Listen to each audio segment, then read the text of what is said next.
So in powerlifting, what you do is you basically train off of your 1 rep max in percentages for your main lifts of squat, bench, and deadlift. You never really train till failure compared to, let's say, bodybuilding style training where more is better, the volume, high reps, constantly fatiguing the muscles, and that's the way the muscles are built. But in powerlifting, you never want to train till failure because you want to save that failure for the platform. Hey everyone, welcome back to another episode of Lionheart Radio.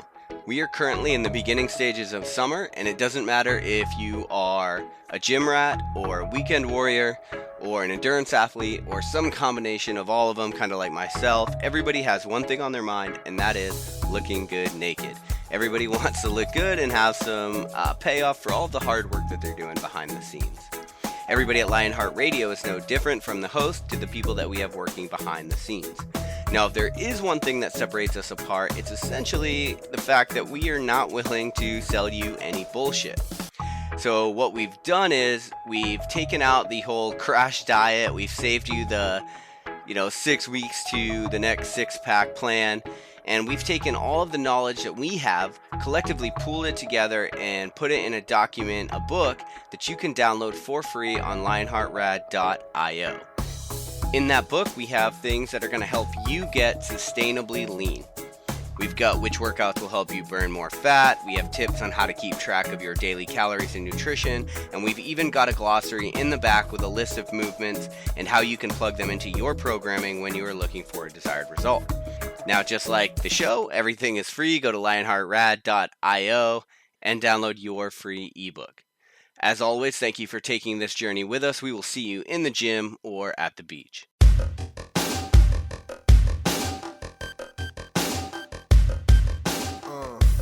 As far as eating goes, so I am a nutrition coach. I am a fitness nutrition specialist, and I basically work off of calories and macronutrient goals, which pretty much almost everyone does now, which before you didn't really hear a lot of people talking about, macronutrients, hitting your calorie goals. It was a lot of cookie cutter and what I like to call bro diets. So I basically just have a calorie goal that I hit every day. And I've been doing this for so long. I've been tracking my food intake for so long that lately I kind of stepped away from the food scale because that's the only way you're going to be able to track your calorie intake is weighing everything, even vegetables. That's how anal I am. But now, since I've been doing that for the last 6 or 7 years of my life, my eyeballs have been trained to to basically hit almost very close to what my calorie intake should be. Do I recommend that for beginners? No, absolutely not. It takes a while to be able to get to that point. Yeah. So Yeah. for those of you guys that are listening, you're listening to Lionheart Radio right now. I'm your host, Rick Alexander, founder of Blue Aviv in San Diego, California. And today I'm joined by nutrition coach, trainer, and founder of Body and Life by Nicola, where she coaches clients all over the world. And that's who you've been listening to. So, Nicola, just to give people a little bit of a background and kind of why they should listen to you, how did you get started in fitness? And then could you also kind of give us a little bit of background into your fitness journey? My fitness journey actually doesn't have a positive start. I was in a very tumultuous relationship where there was some abuse going on in both mental and physical. And, I'm very willing, to be open about it and talk about it. That's basically how I found my strength was from dealing with that shit. And I was with this person for 5 years. And I would say about the last year of that relationship, at this point, I had put on, I don't even know, probably about 30 or 35 pounds of fat. And I was just obviously, mentally torn down to, a bloody pulp. And I felt, just defeated. And I was never like that, ever, before meeting this person. And finally, just that last year, I had enough. I had enough of the bullshit. So I went and I signed up with a personal trainer at Bally's Gym in Aventura, Florida, which is in North Miami. Mhm. And my first trainer, my first personal trainer, his name was Clinton Coley. I'll never forget him. And he just helped me, we started getting strong. I started losing the fat that I had gained. And I remember this one thing that my ex had told me during that 5 years. And he's like, no one will ever love you the way I love you. No one will ever be attracted to you. You're a piece of shit. And once I started losing fat and getting fit, I started getting, obviously attention from random men, just walking in the gym or walking in the store, in the mall or whatever. And it Sure. clicked finally. It finally clicked. I'm like, wait a minute. This fucking asshole is telling me no one's liking me, but look at all these guys fucking looking at me. I mean, and I'm not cocky. I'm confident, but not cocky. Right. So at that point, as I finally was like, all right, it's done now. So I packed my shit and I left. And ever since then, I was addicted to the gym. However, there had came a point years later where I got pregnant and, I'm a mom now, she's 8 years old, but I had lost my desire, I guess. I had gotten lazy. And again, I went back and forth between, gaining fat, being skinny, gaining fat. So after I gave birth, I, first of all, I gained 54 pounds while I was pregnant, which is very not even it's not necessary. I think the what you're supposed to gain is like between 20 to 30 pounds while you're pregnant, but I took eating for two very seriously. So it was a very serious job for me. So I had lost all the baby weight and then some. And that took me about 10 months to do that. It wasn't necessarily the healthy way. I went through the starvation dieting route and doing endless amounts of cardio every day. And then a year later, I wound up putting the 35 pounds back on again. Hmm. At this point, and this is when I started working again. I was in the corporate office. I was doing the whole, 8 to 6 job thing. And of course, I got lazy. I got tired. I couldn't find, the schedule that was going to help me get into the gym and stick with the food. Right. And then I got to a point again. I'm like, I'm sick of this shit. I'm sick. I can't fit into my clothes. I can't do this. I'm ashamed of going to the beach with my own daughter. So at that point, I finally I just got my ass back into the gym, and ever since that decision, I have stuck with it, and I have not stopped. And Yeah. that's been the last 7 years now. Well, I think it's awesome that you're extremely kind of real and being vulnerable about that because I think, it's easy for people to look at kind of where you're at right now in your journey and see like where you're at just on social media. Like you've been really successful there. And I think it's going to be really easy for people to step back and be like, well, no shit, it's easy for her because she's naturally fit. So to hear Yeah. that struggle, I think is huge from you. Yes, yes, yeah. Not a lot of people know about that, the real background where I really came from in my fitness journey. Yeah, for sure. And it's interesting too. I always have an idea of where I think these shows are going to go, and then sometimes they just take a right. But I love it. As far as I just wanted to touch back on something like that, the abusive relationship part, just for a minute, because I think a lot of people that are listening to this, not everybody is at rock bottom, right? A lot of people are just kind of miserable. They're kind of Right, like in that corporate gig, or they're like, God, I'm fucking unhappy, and you kind of gain weight. It's something I talk about a bunch on the show, but you kind of gain weight a little bit over time. So it's never enough to make you be like, oh God, I got to change. You right. just slowly like creep into that like kind of miserable situation. So I'm curious whether you have advice for people in that situation. Cause again, I think it's easy for people to listen to you, who's very like, well, fuck this, I'm getting out of here.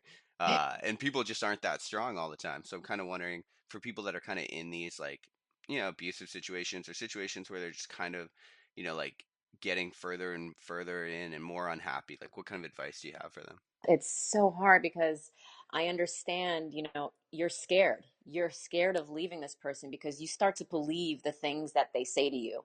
And, me being as an example, it took me 5 years to finally realize that this fucking person was a piece of shit, because it's hard. Love is blind, I guess. Yeah. Yeah. Love is Well, blind, and you believe everything that they say. if I could give advice on that, I mean, you have to get away from them in some form or another, even if it's, an hour going to the gym. The gym helped me tremendously. Even till this day, I use the gym as a form of mental therapy for me. It Hmm. is much cheaper than going to see a psychologist or a psychiatrist or whatever. And I take out all of my emotions on those weights. Like I get angry with those weights. I take any pent up aggravation that it's deep down inside of me, and I take it out on those weights because the weights don't lie to you. You either get it or you don't. and Yeah. they don't talk back. They don't hit back. You know what I mean? So it's a form of release. But as far as getting out of that situation, it's got to be little by little. You have to go, talk to someone, see a professional, a mental therapist. Go get, even if it's to the gym an hour a day. You're going to see when you're in that alone time, and there are others talking to you, and others are giving you, some sort of gratification as far as being a good person and a good individual. It'll click eventually. But man, I know Yeah. so many women that just constantly go back to it. They'll break up with them and then go right back, and you can't really help a person like that. You know what I mean? You could lead a horse to water, but you can't force it to drink, you Right. know? Yeah. Yeah, no, I completely agree. And it's always hard when you're on the outside looking in because you're just like, God damn, why are you not seeing what I see? But when you're in it, it's a difficult It's, situation. yeah, it's really difficult. I Yeah. don't even. So you mentioned using the gym for therapy, and I think that's something that probably a lot of people in the fitness industry are are super familiar with. Like sometimes training's out the window, and it's like, nah, I'm gonna be in here till I work this shit out. But I'm curious, are you an emotional eater as well? That is one thing I am not. I am not an emotional eater.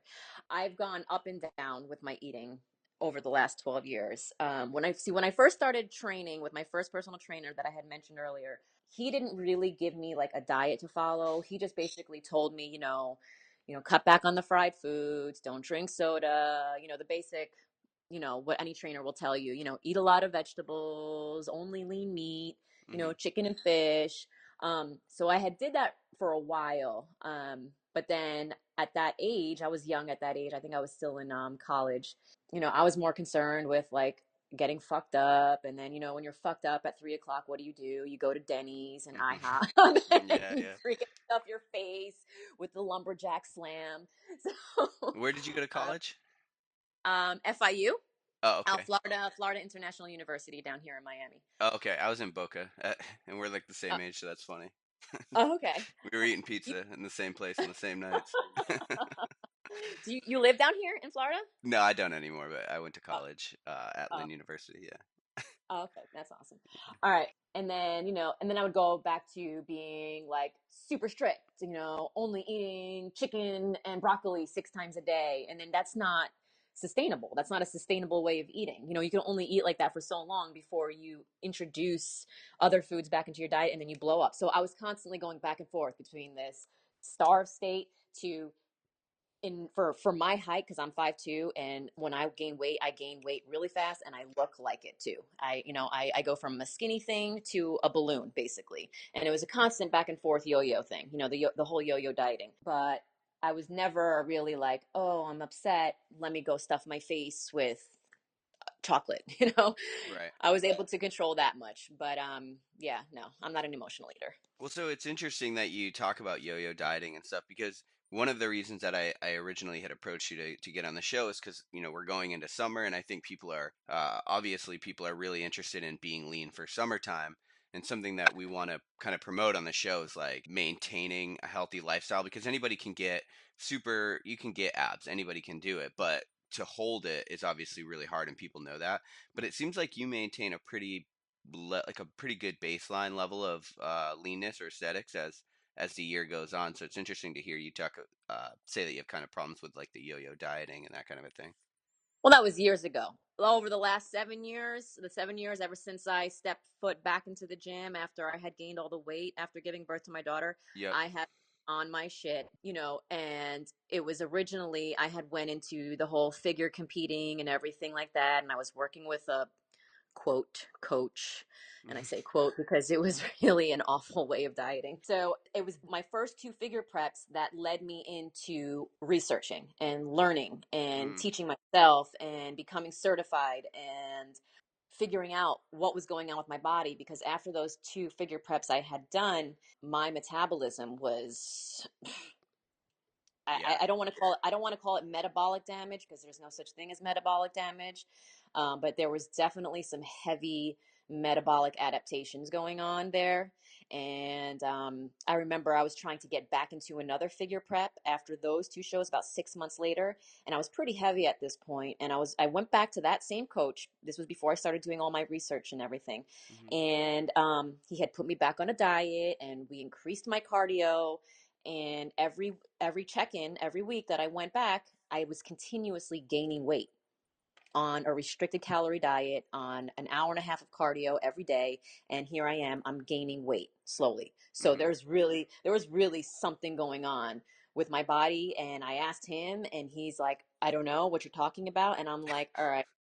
And I'm like, so this is the end of this prep. I'm not getting back on stage for a really long time. So that at that point, I went home right away and I went on Google and I started Googling everything. And I wound up coming upon Lane Norton's YouTube.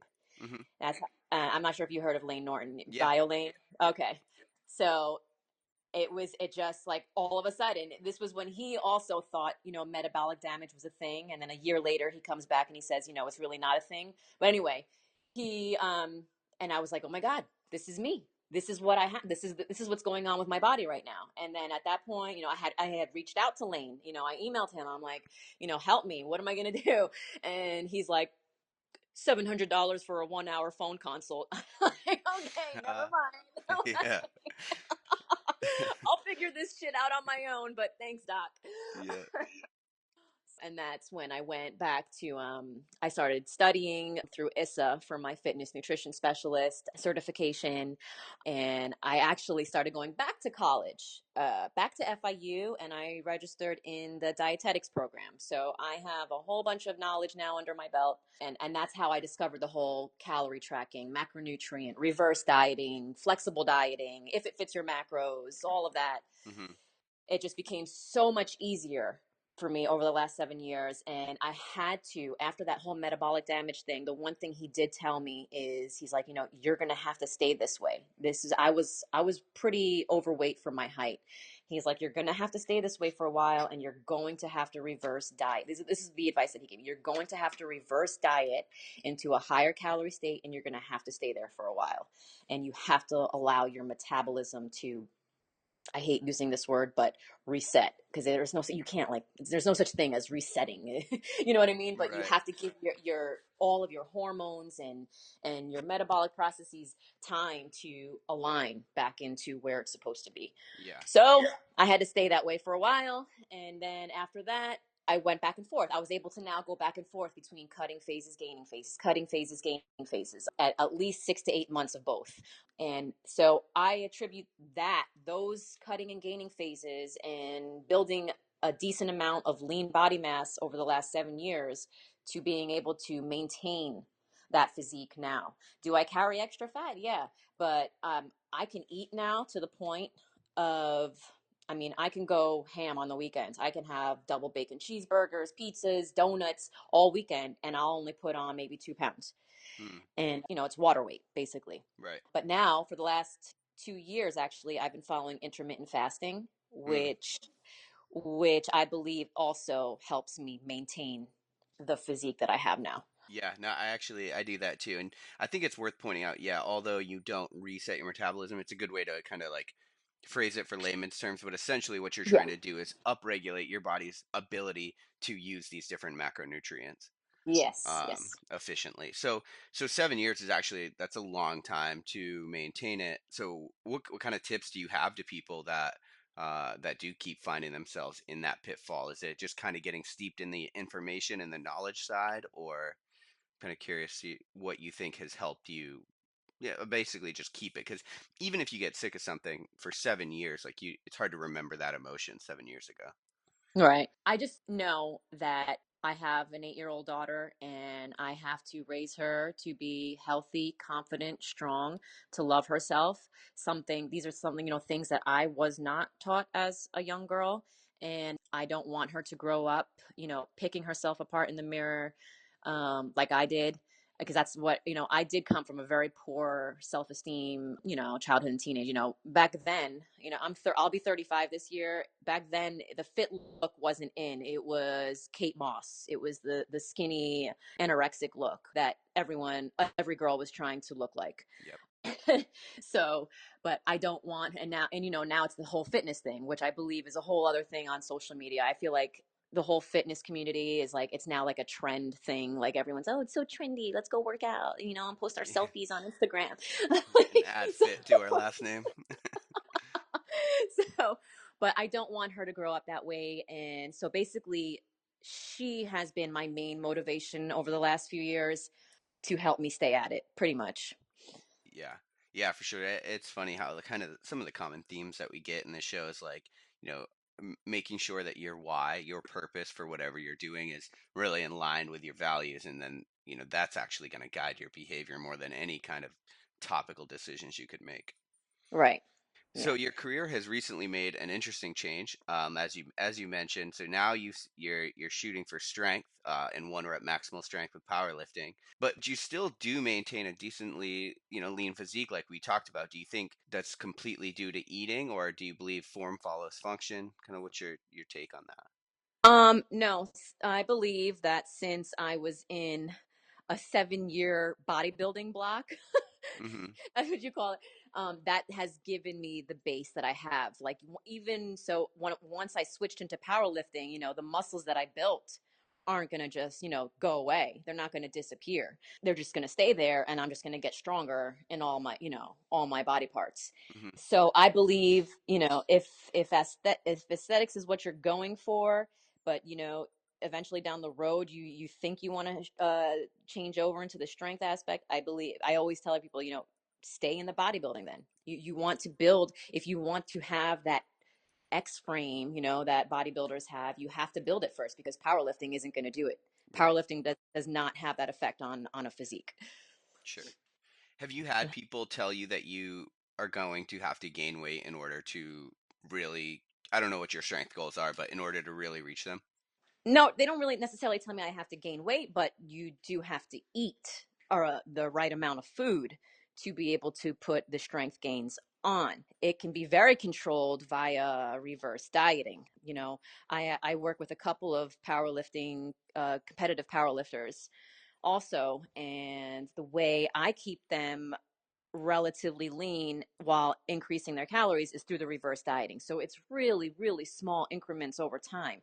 And, it's like maybe 1 week I'll increase the 100 calories, and the next week they gain 2 pounds. So now that week when they check in again, I won't increase their calories because they already had put on 2 pounds. We have to let their body adjust to the increased intake. Hmm. That's how you can prevent too much fat gain at once. But I do know it is a common theme, the quote fat power lifter. You Yeah. got to be fat. But I mean, you could look at someone like Marissa Inda, and I mean, she's amazing. Yeah. She's record breaking, and not and she still has a six pack. Right. And so, and she was also a bodybuilder at first. She said she was in a 12-year bodybuilding block before she got into powerlifting. So Mm. that's how she was able to keep her aesthetic physique also. Yeah. So Yeah, I think the only issue I talked to a pro strongman about this a couple days ago, but I think like the only issue, you can get obviously very strong, and obviously genetics are going to play a role in that. And I just right. wonder, once you hit a certain leanness, and maybe you're not there, or maybe whatever hypothetical situation's not there, but the connective tissue and stuff like that starts kind of paying a price when you run a really low fat percentage for a really long period of time. Right. Yeah, But I usually wouldn't even, for women especially, since fat regulates our hormones pretty much. I would never really put a woman under 35 to 40 grams of fats. They need that. They definitely need that. I used to prep people for bodybuilding shows, but I don't anymore because I don't want anything to do with that side of the business anymore. mm, yeah. So how do you begin with a client that wants to make a change? If they just come to you and they're like, "Hey, I want to, be healthier, but also like I want to look better. I want to be fit." That's pretty much it. Yep. I get the email and they're like, help me. I want to lose, this amount of pounds or I just want to be strong. Everyone has different goals. But for the most part, it's usually fat loss. Most people want to lose fat. So, and since all of that is done virtually, it's all done by emails and text messages, and I have to collect a bunch of information from them. I get very detailed.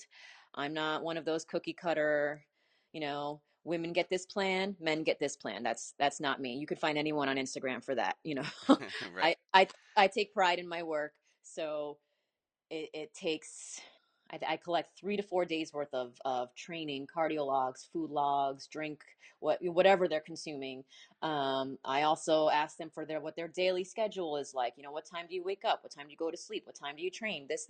So everything that all these questions are going into the plan that I create for them to work around their schedule or specific foods that they like. I do that. I don't just do uh, tilapia, asparagus, and brown rice 5 times a day. Right. I provide many food options for them and provide all the gram amounts and everything that they should be aiming for to reach their calorie and macronutrient goals for the day. So if people come to you for coaching, you're essentially giving them a diet plan and you're giving them a fitness plan and you're like kind of working on the lifestyle aspect. Pretty much, as far as fitness is, I will not take on any beginner lifters in the gym. I feel like I would be robbing them out of their money, pretty much.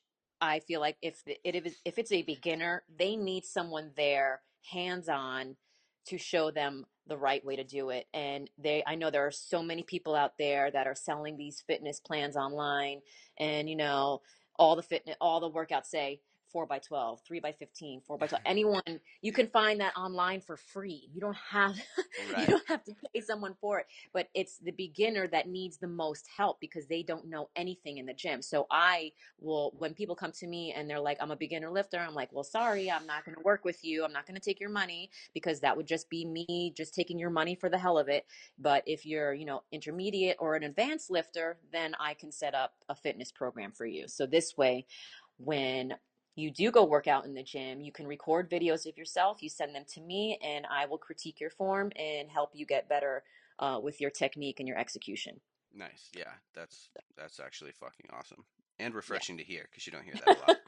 Definitely want to get into that. So when one of the very first episodes we ever did on Lionheart Radio, and it's god awful because it was one of the first ones we ever did, but it's we talked a lot about like the state of the fitness industry and how social media has impacted that. I'm just kind of curious. I I know you've talked about it on your Instagram, but for our listeners that are kind of learning about you now, like what is kind of your outlook on the social media scene, the Instagram fitness scene, and then also like after that the follow-on questions kind of like how do we go about fixing Oh, I think we're all fucked. There's no fixing it. So there's like it'll be hard. I mean, I feel like Instagram, will eventually die out, just like MySpace did, and it? AOL chat room. So eventually it's gonna die out. But as far as my views on it, so when I first started coaching virtually, offering my services virtually, I actually started out on Facebook before I even knew what Instagram was, and I had created a Facebook page which I don't use anymore, and I was giving out all these free tips and advice, and someone had mentioned to me, why don't you get on Instagram? You'll increase your following that way, you'll make more money, blah blah blah. And I'm like, no, no, no, what's Instagram? I don't even know what that is. And so again, and then like 3 months later, again, people were like, get on Instagram, get on Instagram. I'm like, finally, okay, I'll get on Instagram. So I did, and of course, that opened up like doors everywhere, all over the world. And at that time, when it was 6 years ago, I remember 6 years ago getting on Instagram for the first time. I can recall maybe there were like 5 online coaches that I knew that I was following. I think it was Timberwolf, which is Kane Sumabot. I don't know if if you've heard of him. And the online coach, Raymond Carrito, I think his name is, Chrissy May Cagney, Mm-hmm. Nice. and We just had her on the show actually. Oh yeah. Yeah. And she's awesome. And I think that's it. And then there was me. I was a newbie. So like I was following all these three for the most part, and I'm like, man, they're awesome. I hope I can get like them one day. And they were the only like literally legit and legit online coaches. And so I started offering my services also. I was like, all right, you know what? Let me just go for it. What's there to lose?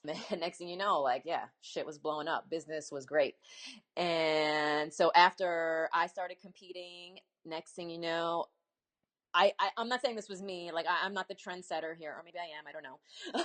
And as you know, everyone on Instagram started competing, and then after they did their first show, they are now an online coach. They're prepping people. They're basically freaking recycling the diet that was given to them, that was given to 10 other people before them, and, Mm-hmm. and ew, it's just gotten so it gets very frustrating because when you're working in the industry hands on and you're working with people that's how most of my clientele, even my in-person training clientele, finds me, is through Instagram.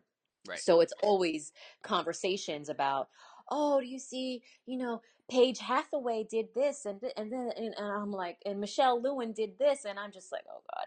And so many people don't even know the truths behind most of these famous fitness models. You know what I mean? Like what's really going on in the background. And even the competitors, all the women on steroids, they don't freaking admit to it.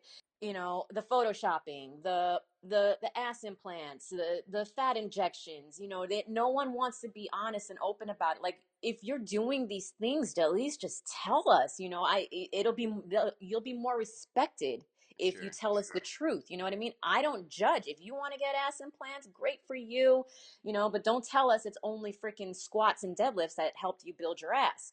Or conversely, a woman that stays shredded with veins bulging everywhere all year long. Oh, it's only diet and exercise. I promise I don't use anything. Bullshit. You fucking bullshit. It is not possible for a woman to stay that lean all year long.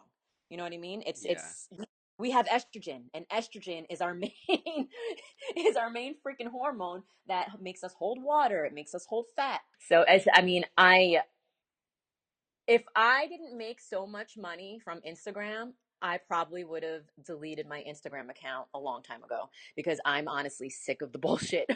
Right. So, But that's the problem, right? Is like there's these people that we're referring to, they have a lot to lose by telling the truth. Uh, yeah. you Yeah. know. And Yeah. that's something we struggle with too, because it's like I was just talking about this last night actually with somebody, but it's like you have to find the common ground because uh, the truth isn't always the sexiest thing in the world, but then um, also the what is the sexiest thing in the world so far from the truth. You got to kind of find that common ground so you're like not putting out shit information, but you're getting money, right? Because you want to make a life out of this. Oh, yeah, yeah. But at the same time, I have morals. I'm not just in this, business just to make money. I am in this to help people. And making money is just a bonus, you know. Hmm. That's how I look at it. I love my career, but I know so many of these people that are offering their services online, they're more concerned about how big you're making their pockets. And I can't agree with that. I've unfollowed probably more than half of the people that I used to follow when I first got on Instagram. And most of the people that I followed on Instagram to begin with were people in the bodybuilding industry. And like I won't even go to expos anymore. I won't even, do the Arnold or the Olympia or the Europa. Like I'm just because everyone there, I'm like, oh, look at all these fake ass fucking Instagram fuckers Yeah. everywhere. Yeah. So, I don't want to come in this place. So, Yeah. Yeah, well, and I think bodybuilding's honestly probably like the epicenter, the worst of it because it's such a subjective world. Like it's literally what do you look like? So yeah. And that's funny because I was just talking about this with one of my personal training clients last night. She's like, yeah, well, the last time I had went to the Olympia, she's like, I follow all these people like Bradley Martin, and she's like, none of them look how they look on Instagram. Oh, really? Like, yes.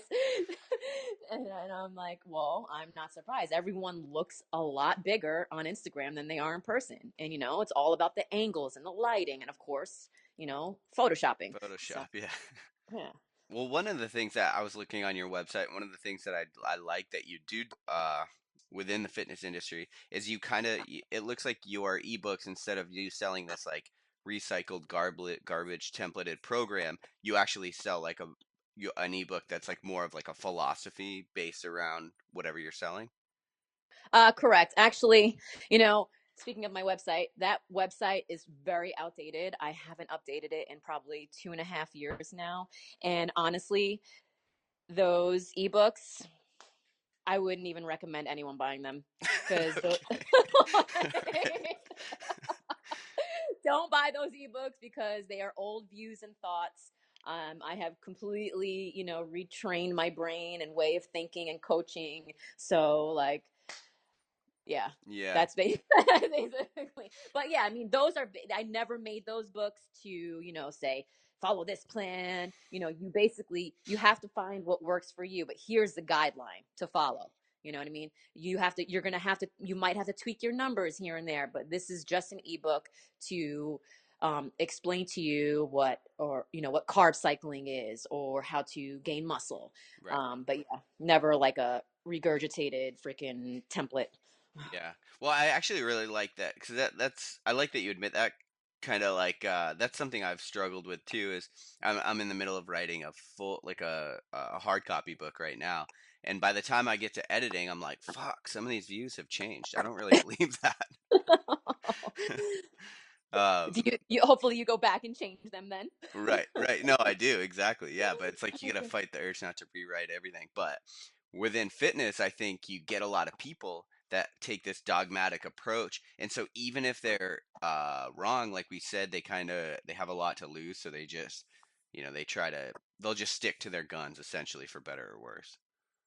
Yep. Yep. And in society, we look at them and we're like, oh, well, it's like a flip flopper. Like we've talked about this on the show, and it's like, well, Jesus, your views haven't changed. Like, shouldn't they change? Shouldn't you Yeah. flip flop?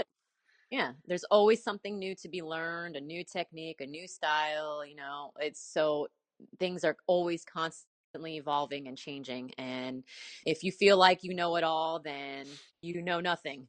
Right. So, Yep.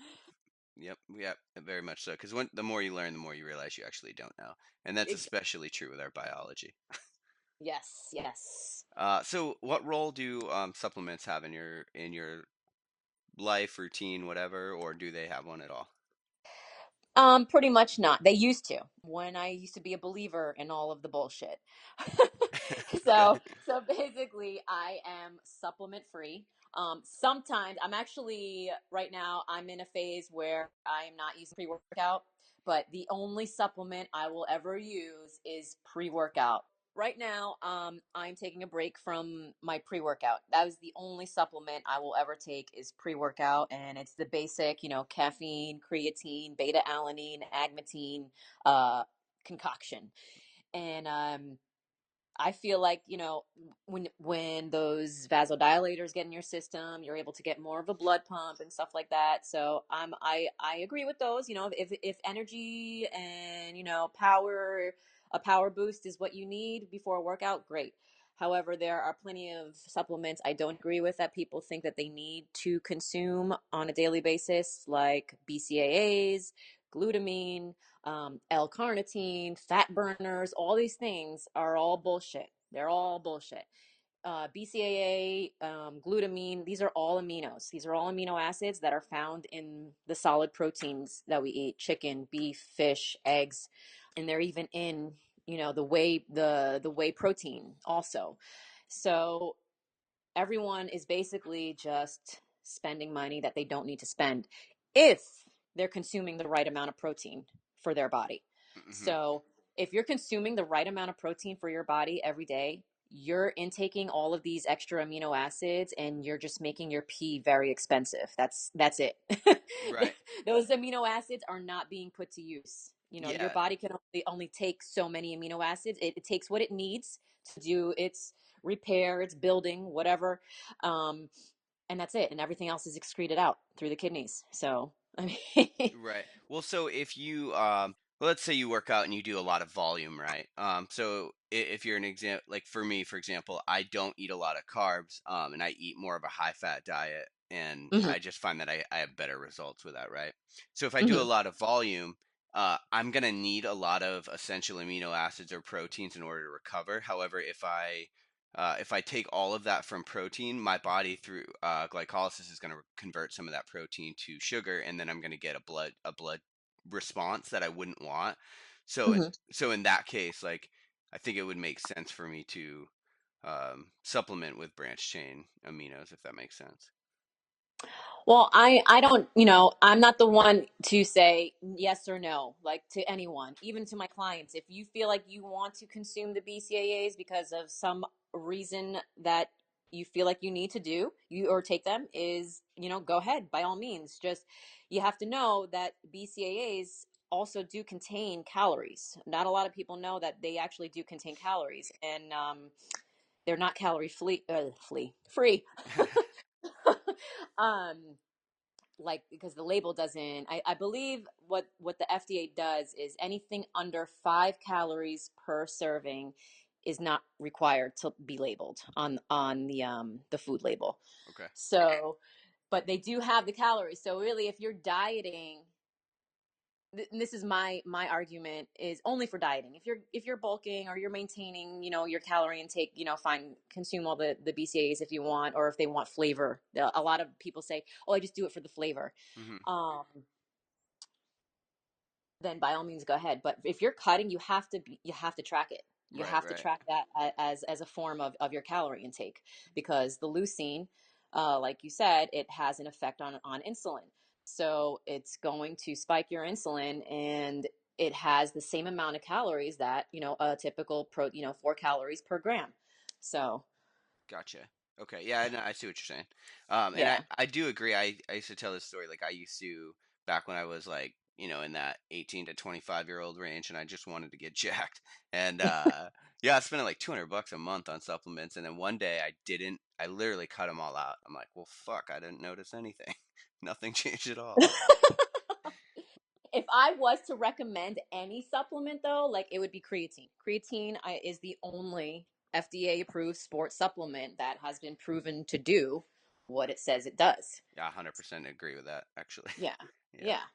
And there's So, a lot of like misinformation, unfortunately, around creatine just because of those same shit companies that they market it as all these different garbage yeah. products. But that's, that's why I don't take on any, a lot of supplement companies, they want to sponsor me. I'm like, no, thanks. I'm not going to be um a high-end sales rep for you. Basically, that's basically what it is on Instagram. You're right, not an athlete, and you're trying to push supplements on people that aren't even freaking necessary. So right, yeah, no, I 100% agree. Switching gears a little bit, does cardio have any role in your routine right now where you're trying to get stronger? I do about 2 sessions per week of 10 minutes.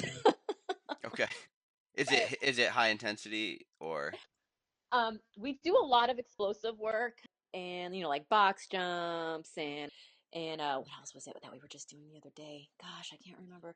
Um, or like what cardio is for me are like heavy, like, dumbbell farmer walks. yeah, yeah. I mean, that's cardio for me. Or like, my coach had me do one day a strongman a workout. I don't know if you saw the video that I posted. It was a few weeks back. The yoke bar. I think it's Oh called the yeah, yoke. the yoke walk. Yeah. So that was crazy intense. But yeah, stuff like that. Stuff that's going to carry over into, becoming more powerful and strength, more strength. But I don't really do like sprints right now because I squat and deadlift so much. Sprinting would interfere with my leg recovery pretty Right. much Yep. for my next training session. Yep. And your neurological demand and all kinds of things. Yes, yes, yes, yes. No, that's good. So that's good. I think focusing I think like you maintain even with strongman movements like yoke walk and stuff, you can maintain that aerobic base and that aerobic capacity and have it actually cross over and you know Yep, of course. Yep. And, perfect. for a lot of my accessory work that I have to do after my main lifts, with the, like, the bicep curls, the tricep, the back work and stuff, a lot of that is higher reps. Like, sometimes he'll have me doing 15 to 20 reps of those workouts for each set. So if you're timing, your rest periods properly, that becomes sort of like a cardio workout to me. Anything right to me now that I switched over to powerlifting, Yeah. anything over 10 reps is now cardio. So Oh, you're definitely a weightlifter now then. yes. So I'm like, oh my God, what is this craziness? Yeah. Did when you were in your bodybuilding type phases, were you doing a lot of like the walking, really low level type cardio?